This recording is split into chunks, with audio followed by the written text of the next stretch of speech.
नमस्कार मित्रों, जय सिया राम। मित्रों, आप सभी का मेरे YouTube चैनल विराट ज्योतिष चिंतन में हार्दिक स्वागत है।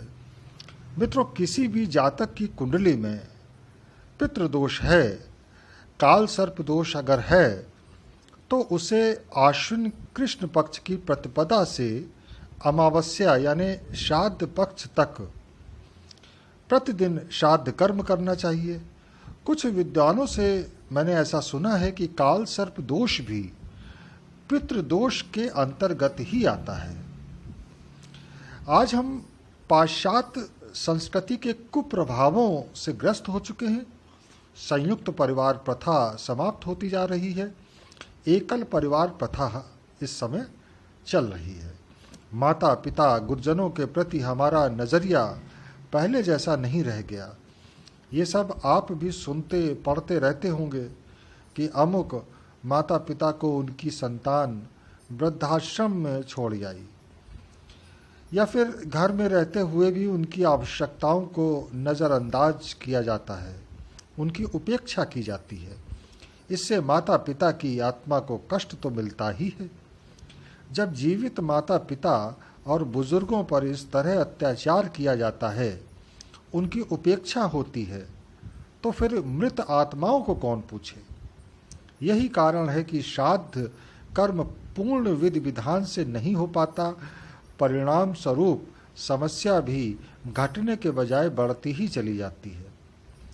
जो भी जातक काल सर्प दोष और पितृदोष के प्रभाव में हो, तो उसे अपने माता पिता का पूरी निष्ठा से, ईमानदारी से ख्याल रखना चाहिए। दूसरा, जो श्राद्ध कर्म का मुख्य उद्देश्य है, अपने अपने कुल की मृत आत्माओं को संतुष्ट करना। और श्राद्ध पक्ष या कनागत या पितृ पक्ष एक ऐसा ही अवसर है जब हम अपने पितरों को संतुष्ट करके अपनी सफलता का मार्ग प्रशस्त कर सकते हैं। मित्रों, हिंदू दर्शन में बताया गया है कि मृतात्माएं इस श्राद्ध पक्ष में अपने अपने परिवारों से संबद्ध आवासों के ऊपर आकाश में भ्रमण करती रहती हैं और ये अपेक्षाएं करती हैं कि उनके परिवारी जन उन्हें संतुष्ट करेंगे। जब वे जप तप दान पुण्य या ब्राह्मण भोजन से संतुष्ट होती हैं तो आशीष देती हैं, और उनके आशीष से परिवार के लोग और आने वाली पीढ़ियां राइज करती हैं, सफलता की सीढ़ियां चढ़ती हैं। और जब ये मृतात्माएं असंतुष्ट होती हैं तो इन्हें कष्ट होता है, और इनमें से कोई क्रूर आत्मा श्राप भी दे सकती है, जो उस कुल के विनाश का कारण भी बन सकता है। अतः प्रत्येक गृहस्थ को अपनी अपनी अर्थ क्षमता के अनुसार श्राद्ध कर्म अवश्य करना चाहिए। यदि धनाभाव हो तो कम से कम इन 15 दिनों में नियमित अपने पितरों को जल का अर्घ्य प्रदान कर प्रणाम कर अपनी विवशता बतानी चाहिए। इससे भी पितर संतुष्ट हो जाएंगे। यदि समर्थ हो तो कम से कम एक श्रेष्ठ ब्राह्मण को नियमित भोजन दक्षिणा कराना चाहिए। श्राद्ध में 3 वस्तुएं अत्यंत पवित्र बताई गई हैं, अतः उनका प्रयोग करना चाहिए। श्राद्ध में दौहित्र यानी लड़की का पुत्र यानी नाती, कुतप बेला यानी मध्याह्न काल में लगभग 12:30 से 1 बजे का समय, तथा तिल, ये 3 अत्यंत पवित्र हैं। श्राद्धकर्ता को भी पितरों को भी इनसे संतुष्टि मिलती है। श्राद्धकर्ता को इसका पूरा फल मिलता है। कुछ कुतर्की या जिज्ञासु ये प्रश्न भी खड़ा करते हैं कि ब्राह्मण को भोजन कराने से भला पितर कैसे उस भोजन को ग्रहण कर पाएंगे। तो यम स्मृति में ऐसा उल्लेख है कि देवताओं के लिए जो हव्य दिया जाता है और पितरों के लिए जो कव्य दिया जाता है, ये दोनों देवताओं और पितरों को कैसे मिलता है, इसके प्रत्यक्ष जानकार यमराज हैं, क्योंकि ये दोनों उनके अधिकार क्षेत्र में आते हैं।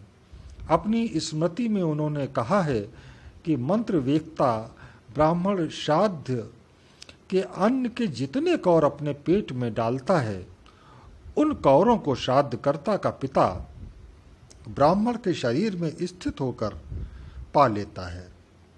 इस संबंध में भी एक प्रसंग आता है कि जब वनवास के समय भगवान राम सीता जी और लक्ष्मण के साथ पुष्कर क्षेत्र में अपने आत्मीय जनों से मिलने गए तो वहां रात्रि विश्राम किया। स्वप्न में श्री रघुनाथ जी को अपने पुरखे दिखाई पड़े। माँ सीता व लक्ष्मण जी को भी ऐसी प्रत्यक्ष सी अनुभूति हुई स्वप्न में। सुबह उन्होंने ये बात ऋषियों को बताई तो ऋषि गणों ने कहा कि स्वप्न में अगर मृत जनों का दर्शन हो तो उनका श्राद्ध अवश्य करें, ऐसा ही शास्त्र का आदेश है। इसलिए आप यहाँ आज ही श्राद्ध की व्यवस्था करें। मध्याह्न के बाद सब व्यवस्थाएं हुई। विधि अनुसार श्राद्ध हुआ, ब्राह्मणों को भोजन कराया गया। लेकिन उस वक्त माता सीता जी वहाँ से हट गईं। बाद में जब श्री रघुनाथ जी ने इसका कारण पूछा तो उन्होंने कहा कि जब आपने पिताजी का नामोच्चारण किया तो वे यहाँ आकर बैठ गए और वह ब्राह्मण के शरीर से एकदम सटे हुए थे।